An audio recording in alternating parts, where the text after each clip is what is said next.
होतं. मला कौतुक वाटत होतं या दोन मुलांचं, छान अँकरिंग, चांगली तयारी करून इथे करतायत इतक्या सगळ्या लोकांपुढे. कारण तुमच्या वयाचं असताना मला असं स्टेज पुढे बोलण्याचं अजिबात धाडस सुद्धा नव्हतं. पुढे तेच माझं करिअर झालं. म्हणजे करिअर कसं आणि कशात होऊ शकतं याच्या किती वाटा आहेत. पण मला त्यांचं विशेष कौतुक वाटलं ते यासाठी, कारण हे ठिकाण फार विशेष आहे. एक गमतीशीर वाक्य आहे सर, की आपण जेव्हा जन्माला येतो तेव्हा आपलं डोकं चालायला सुरुवात होते आणि ते पहिल्यांदा बंद पडतं जेव्हा आपण माईक पुढे उभे राहतो. हा अनुभव बहुतेक जण घेतात, तुमच्यापैकी घेतला असेल. तर सुरुवात आपण थोडीशी गमतीशीर करू आणि मग मी अगदी थोडक्यामध्ये माझं मनोगत व्यक्त करेन. तुमच्या वाटा काय असू शकतात हे सांगण्याचा प्रयत्न करेन. पण सुरुवातीला जरा आपलं आईस ब्रेकिंग करण्यासाठी मी आत्ताच चाळीसगावला आज माझं व्याख्यान होतं महावीर जयंती निमित्त. 2,500 वर्षांपेक्षा जास्त कालावधी होऊन जातो आणि तरी जग आपला जन्मदिन उत्सवासारखा साजरा करतात. हे माणसाच्या वाट्याला येऊ शकतं आणि त्याचं उत्तम उदाहरण म्हणजे भगवान महावीर स्वामी आहेत. मी तुम्हा सगळ्यांना विनंती करेल, सुरुवातीला सगळे असे गंभीर होऊन माझ्याकडे बघत आहात. मला असं बघितलेलं अजिबात चालत नाही, भीती वाटायला लागते. ठीक आहे, तर मी तुम्हाला सांगणार आहे त्या पद्धतीने तुम्ही करायचं. बाहेर मस्त ऊन तापलेलं होतं, दुपारी प्रचंड उकाडा होता. आपण सगळ्यांनी तो अनुभवला असेल. तर अशा उन्हाळ्यामध्ये जेव्हा पाऊस येतो तेव्हा छान गारगार वाटायला लागतं. आपण तो पाऊस जरा आता पाडूया. ठीक आहे, मजेने सुरुवात करू, मजेने शेवट होईल. आयुष्य हे मजेदार असलं पाहिजे. तर मी तुम्हाला विनंती करणार आहे की आपले दोन्ही हात वर घ्यायचे आहेत आणि सुरुवातीला आपण काय करणार आहोत, या दोन्ही हातांनी आपल्याला इथे पाऊस पाडायचा आहे की नाही. पाऊस पाडण्यासाठी आणि ढग पाहिजे, ढगांना आमंत्रित करूया. चला बोलवा, या या या.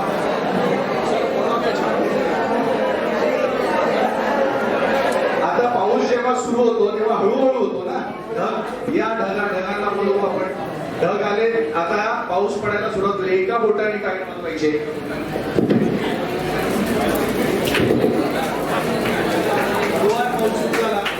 आता 2 बोटाने. थोडा मोठा पाऊस, आणखी मोठा पाऊस,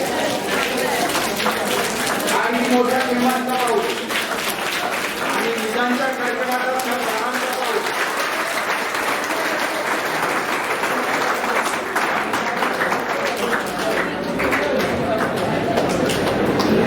सगळ्यांचे चेहरे आता उजळले आणि त्यांच्याशी मी बोललं पाहिजे असे सगळेजण आपल्याला दिसत आहात. विदाऊट फेअर अँड लवली सगळ्यांच्या चेहऱ्यावर ग्लो आलेला आहे. तर मित्रांनो, खूप लोकांसोबत मी काम केलं, अनेकांच्या मुलाखती घेतल्या, अनेकांसाठी पुस्तकं लिहिली, अनेकांवर पुस्तकं लिहिली आणि जगण्याचं गणित कळत गेलं हळूहळू की जीवन कसं असतं आणि आपल्याला जीवनातून काय मिळू शकतं. हा प्रश्नच पडत नाही की तुम्ही कोणत्या कुटुंबातून आला आहात, तुमचे आई वडील कोण आहे, तुम्ही कोणाचे कोण आहात, यापेक्षा तुमच्यामध्ये काय आहे हे खूप महत्वाचं ठरतं, खूप मॅटर करतं. तुम्हाला आश्चर्य वाटेल, मी साधारणतः 10 ते 12 वर्षांपूर्वी एक पुस्तक लिहिलं होतं, मी एक स्वप्न पाहिलं नावाचं. तुमच्यापैकी काही जणांनी कदाचित वाचलं असेल नसेल. 1 लाखांपेक्षा जास्त प्रती त्याच्या विकल्या गेल्या. ते अशा मुलाचं पुस्तक होतं, जो मुलगा गावकुसा बाहेरच्या झोपडपट्टीमध्ये जन्माला आला. त्या मुलाचं काय भवितव्य असेल, त्या मुलाला जन्मतः वडील नाही आहेत आणि असं असताना त्या फाटक्या झोपडीत जन्मलेल्या मुलाला अगदी 8व्या 10व्या दिवशी आई मजुरीला घेऊन जाते आणि शेतावर एका झोक्यामध्ये झाडाला बांधलेल्या त्याला ठेवते आणि दिवसभर मेहनत करते. दूध पाहिजे असं बाळ रडतं आणि ती आई परत येते, त्या बाळाला दूध देते, पुन्हा कष्ट करायला शेतामध्ये उतरते, मातीत उतरते. अशा बाळाचं काय भवितव्य असेल. मला आश्चर्य वाटेल, या आपल्या समाजातच अशा प्रेरणा असतात. त्या शेतमालकाने आईला सांगितलं की तू वारंवार बाळाला दूध द्यायला जाते, तुझं काम काहीच होत नाही, नुसती मला तुला रोजी द्यावी लागते, तू उद्यापासून एकतर बाळाला घरी ठेवून ये, अन्यथा येऊच नको. पण त्या आईला कष्ट केल्याशिवाय पर्याय नव्हता. घर चालवायला कोणी नव्हतं. अशा त्या मुलाला आई घरी ठेवते. घरात इतकं दारिद्र्य आहे, इतकं भयंकर दारिद्र्य आहे की घरामध्ये दारू काढण्याचं काम एक म्हातारी आजी करते आहे. मुलाला प्रचंड भूक लागली की ते मोठ्याने रडणार, ही गमतीची गोष्ट नाही आहे, अत्यंत गांभीर्याची गोष्ट आहे. अशा कुटुंबातलं बाळ की भूक लागली की कटकट नको म्हणून त्या दुकानात दारू प्यायला येणारे गिराईक त्या बाळाच्या तोंडात दारूचं थेंब टाकतात. त्या नशेमध्ये ते बाळ झोपून राहतं. एखाद्या चित्रपटासारखी तुम्हाला कथा वाटू शकते. अशा बाळाचं भवितव्य काय असेल? पण ज्या समाजात आपण जन्माला आलो तो समाज खूप चांगला आहे. त्या समाजात असे शिक्षक वृंद आहे, असे चांगले लोक आहेत. तुम्हाला माहिती आहे तुमच्या आयुष्यात जेव्हा कुठलं काही चांगलं घडणार आहे, काहीतरी प्राऊड मोमेंट असेल, एक तर तुम्हाला प्रामुख्यानं 2-3 लोकांची आठवण होईल. त्यात एक आई वडील असतील, एक तुमचे मित्र असू शकतील आणि दुसरे असतील गुरुजन. आणि या तुमच्या आयुष्यामध्ये सगळ्यात जास्त आनंद कोणाला होणार आहे? तर त्याच्यामध्ये तुमच्या आई वडिलांना तुमच्या यशाचा आनंद होणार आहे, अभिमान वाटणार आहे. आणि दुसरा वाटणार आहे तुमच्या गुरुजनांना. मी सत्य ते तुम्हाला सांगतोय, बाकी कोणाला काय वाटेल मला माहिती नाहीये. त्या मुलाच्या आयुष्यात पण चांगले गुरुजन आले, नवोदयला नंबर लागला, छान अभ्यास केला, 12वीत चांगले मार्क्स घेतले, नीटला चांगले मार्क्स घेतले. आणि तो मुलगा ज्याचं भवितव्यच अंधारात होतं, तो MBBS ला मुंबईला गेला. गेल्यानंतर पायामध्ये स्लीपर होती फाटली. गेल्यावर पहिल्या दिवशी वर्गातली मुलं हसली की हा कोण आला, धड मराठी सुद्धा बोलता येत नाही. त्या मुलाचं भवितव्य काय असेल? MBBS झालं, मास्टर्स करायला पैसे नव्हते, शक्यता नव्हती, म्हणून प्रिलिम्स दिली UPSCची, मेन्स दिली, इंटरव्ह्यू झाला. आणि भिल्लाच्या घरात जन्माला आलेला एक मुलगा ज्याचं भवितव्य अंधारात होतं, तो मुलगा IAS अधिकारी झाला. डॉक्टर राजेंद्र भारूड हे त्यांचं नाव आहे. आपल्या नंदुरबारचे कलेक्टर होते. तुम्ही ठरवलं, तुम्ही इतक्या सुंदर काळामध्ये जन्माला आलेला आहात की हेच कदाचित आजपासून 150-200 वर्षापूर्वी झालं असं तर कदाचित ते शक्य नव्हतं. कारण हे मॅटर करत होतं की तुमचे आई वडील कोण आहेत, तुम्ही खेड्यातले आहात, गावातले आहात, भारतातले आहात की लंडन मधले आहात, कुठले तुम्ही आहात हे डिसाईड करत होतं. पण आता असं नाहीये. आता तुम्ही इथे बसून ठरवू शकता की तुम्हाला कुठे पोहोचायचंय. हे पण मॅटर करत नाही की तुम्ही स्त्री आहात की पुरुष आहात. तुमच्या आईशी जर तुम्ही संवाद साधला तर तुम्हाला कळू शकेल की तुमच्या आईचं काय स्वप्न होतं, खूप वेगळं काहीतरी होतं, पण ते नाही करता आलंय. कधीतरी विचार आम्ही हे मुलांना सांगतो. मुलं जेव्हा आपल्या आईशी बोलतात ना तेव्हा तिच्या डोळ्यामध्ये पाणी तरळतं. याचं कारणच हे आहे की तिला असा प्रश्नच कोणी विचारला नाही की तुला काय करायचं होतं. तुम्ही कदाचित विचारणारे पहिले असाल. नातं हे असं घट्ट होतं. तुम्ही हा प्रश्न विचारा, पण ती संधी तुमच्याकडे आहे. तुम्हाला हवं ते होता येणार आहे. आणि तुम्ही तर AIच्या जमान्यातले सगळेजण आहात. AI तुम्हाला कोणी थांबवू शकत नाही, कोणाच्या बापात ताकद नाहीये. एकच व्यक्ती आहे तुम्हाला थांबवणारा, ते म्हणजे तुम्ही स्वतः. तुम्हाला किती मोठी उडी घ्यायची आहे आणि कुठे थांबायचं आहे तुम्हाला ठरवायचं आहे. अशा सुंदर काळामध्ये तुम्ही आहात. आता तुम्ही 12वीचा खूप छान अभ्यास केला, तुमच्या परीक्षा झाल्या, मला वाटतं नीटची आता आहे. आणि या सगळ्या पार्श्वभूमीवर तुम्ही काहीतरी स्वप्न पाहिलं असेल. रिझल्ट सहसा खोटा लागत नाही असा माझा अनुभव आहे. फार क्वचित कोणाच्या तरी बाबतीत असं घडतं, पण रडतात सगळेच रिझल्ट लागल्यावर की मी तर खूप अभ्यास केला होता पण अपेक्षेप्रमाणे मार्क्स काही चांगले मिळाले नाही, मी पण त्यातला होतो. हे मलाच माहित होतं मी अभ्यास किती केलाय. पण घरच्यांच्या त्या रडारडीमध्ये मी पण सामील झालो. पण आता मला माहिती, आता मला कळतं की मी किती मेहनत घेतली होती. तुम्ही जर कष्ट घेतले असतील, शिक्षकांनी त्यांचं काम केलं, पोटतिडकीनं त्यांनी शिकवलं, पण तुम्ही जर कष्ट घेतले असतील तर 100% तुम्हाला तुमच्या चांगल्या रिझल्ट पासून कोणीही बाजूला ठेवू शकत नाही. मला तर नेहमी असं वाटतं की आपली मार्कशीट कोण डिझाईन करतं, बोर्ड करतं का? अजिबात नाही. तुमच्याकडे वर्षभर त्याच्या आधीचा वेळ असतो. तुमच्या मार्कशीट मध्ये 5-6 विषय, 6 विषयांच्या पुढे कुठले कुठले, 5 विषयांच्या पुढे किती मार्क्स लिहायचे हे तुम्हाला लिहायचे असतात आणि त्यासाठी मेहनत करायची असते. पण मला आता याच्या पुढचं बोलायचं आहे. आता तुम्ही किती मेहनत घेतली, रिझल्ट कसा येणार आहे हे सगळं ठीक आहे. पण या पुढच्या आता काळामध्ये, तुम्ही ज्या काळामध्ये आहात तिथे आता तुमच्या निकालासोबत किंबहुना त्याही पेक्षा महत्वाचं करणार आहे तुमच्याकडे काय स्किल्स आहेत. हा स्किल्सचा काळ आहे. या स्किल्स मध्ये मी तुम्हाला एक महत्वाची गोष्ट सांगतोय, माझ्या आयुष्यात मला शिकवलेल्या माणसांना मी भेटलो. माणूस कुठला मोठा होतो तर एक लक्षात आलं, तुम्ही जे काम तुमच्या हाती घेता ते कुठलंही असेल, तुम्ही अगदी चप्पल शिवण्याचं काम सुरू करा, तुम्ही जर ते सातत्याने करणार आहात, वर्षानुवर्ष ते काम करणार आहात आणि तन्मयतेने करणार आहात, नुसतं सातत्याने नाही, तर तुम्हाला ते काम आवडत असेल तर तुमचा इंटरव्ह्यू घ्यायला जगभरातले पत्रकार येतील. इतकं तुम्ही त्या तुमच्या जे कुठलं करिअर असेल, मागे मी तुम्ही होतात की नाही मला माहित नाहीये, मी काही जणांशी बोललो, पालक होते, अग्रेसर होते, त्या दिवशी मी हे सांगितलं की करिअर कुठल्या विषयात होऊ शकतं, तर करिअरला मर्यादाच नाहीये. करिअर अक्षरशः कुणासाठी तरी रडायचं असेल तर त्याच्यामध्ये करिअर होऊ शकतं, कुणाचं तरी नुसतं ऐकून घ्यायचं असेल तर त्याच्यामध्ये करिअर होऊ शकतं. ते युट्यूबवर खूप आहे, तुम्ही बघू शकता करिअरच्या किती वाटा आहेत, 700-800 पेक्षा जास्त. ते मी काही सांगत बसत नाही, पण तुम्हाला तुमच्यामध्ये काय बेस्ट आहे हे जर कळलं आणि ते सांगत असताना तुमच्या अवतीभोवतीची मंडळी तुम्हाला, कदाचित घरातले लोक नाही सांगू शकणार, ते फार जवळून बघत असतात आणि खूप जवळून बघितलं की दिसत नाही, थोडंसं लांबून बघावं लागतं. आणि असे लांबून बघणारे तुमचे गुरुजन असू शकतात, तुमचे मित्र असू शकतात, किंवा पुढच्या काळामध्ये तुम्हाला काही जण असे भेटू शकतील की जे तुम्हाला सांगतील किंवा तुमचं आयुष्य बदलेल. आता डॉक्टर बाबासाहेब आंबेडकरांची जयंती आहे. डॉक्टर बाबासाहेब आंबेडकरांचं चरित्र मी वाचत होतो, तुम्हाला आश्चर्य वाटेल.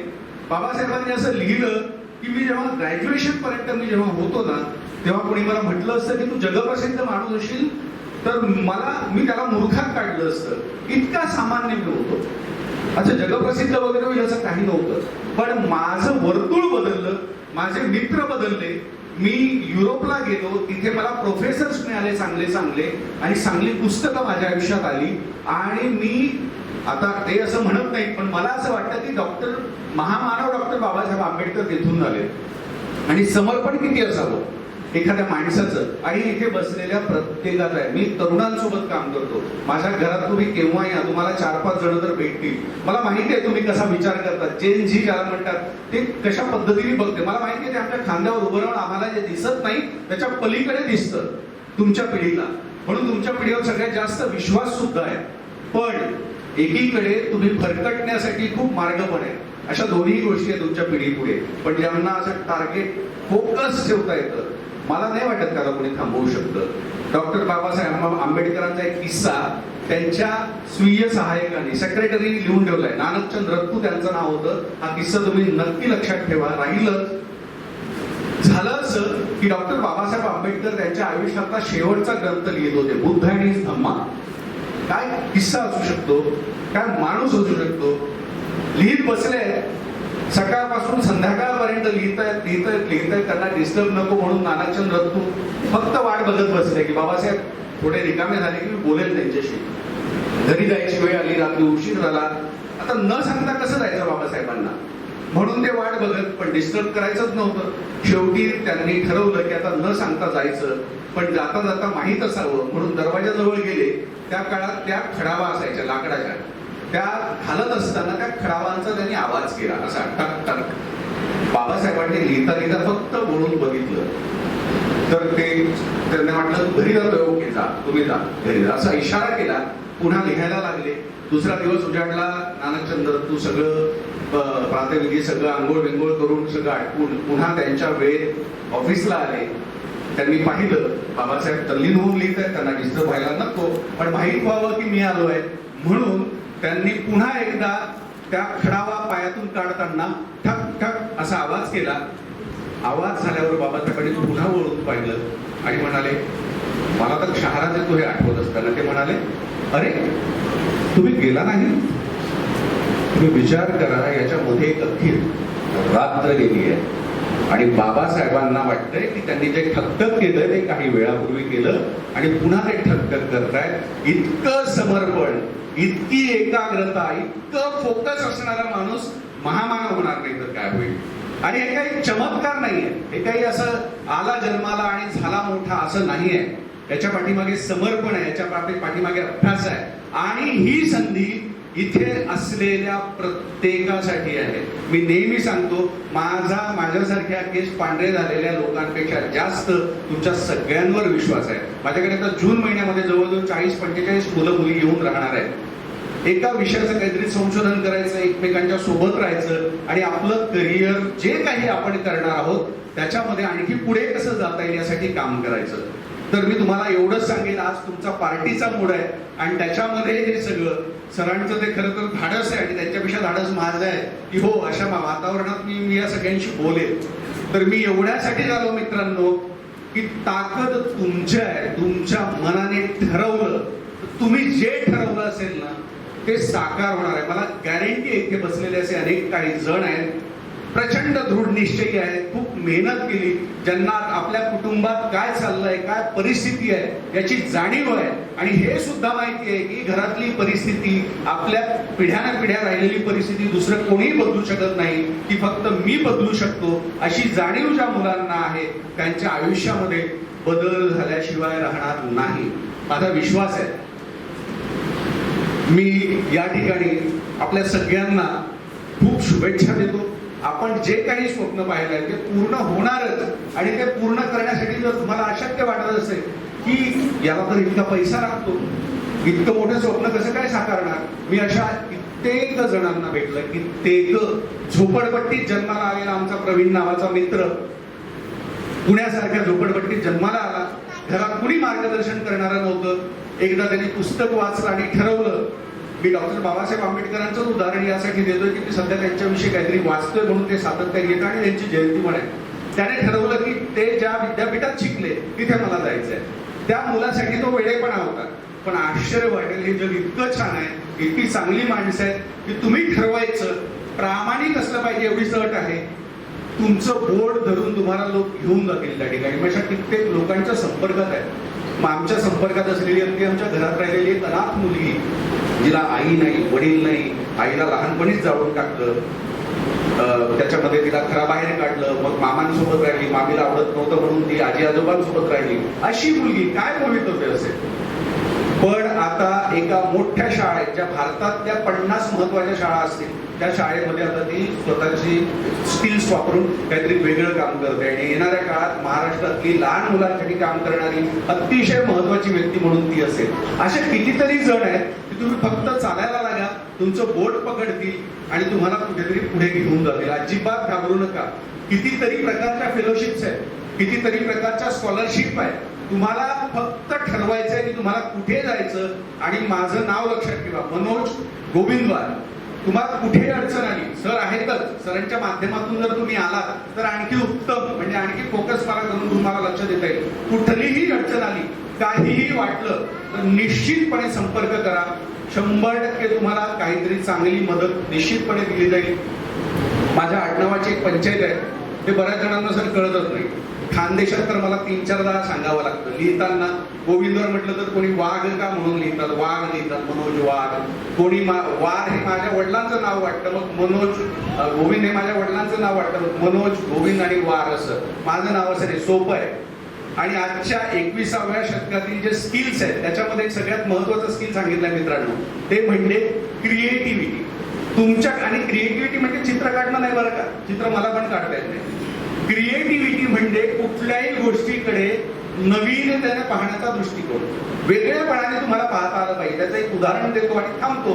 माझं नाव कसं लक्षात ठेवायचं, तर मी जेव्हा घरून बाहेर पडतो तेव्हा स्वतःशी बोलतो, मनोज गोविंदवार, मनोज गोविंदवार. कारण बाहेर पडायला आपल्याला थोडीफार भीती वाटतेच ना, बाहेर सगळं जग म्हणजेच युद्ध आहे. मग मी स्वतःशी बोलतो, माझी बायको म्हणते काय स्वतःशी बरोबर मनोज गोविंदवार, मनोज गोविंदवार. अगं तसं नाही, गंमत आहे. पण काय, Manoj go win the war, Manoj go win the war. आता हे नाव तुमच्या अजिबात तुम्ही विस्मरणात जाणार नाही, तुमच्या लक्षात राहील.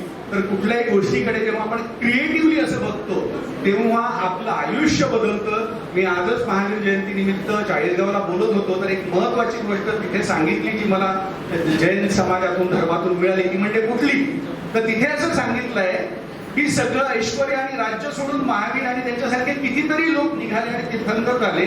असं काय होतं ज्या गोष्टी आपल्याला नवीन मोबाईल, नवीन गॅजेट्स, गाडी हे कधी येतील याची आपण वाट बघतोय आणि त्यांनी तर लाखाडून ते निघून गेले. असं काय होतं? तर त्यांनी सांगितलं भूक जी आहे ती भोगाने मिटत नाही, भूक वारंवार खाल्ल्याने मिटत नाही, पुन्हा भूक लागते. भूक मिटते ती ज्ञानाने. आणि जो माणूस ज्ञानाचा साथ देतो, ज्ञानाशी मैत्री करतो, पुस्तकांशी मैत्री करतो, चांगल्या माणसांची मैत्री करतो, तो मोठा झाल्याशिवाय राहत नाही. मी तुम्हाला खूप खूप शुभेच्छा देतो आणि या ठिकाणी थांबतो. Thank you so much. Thank you sir.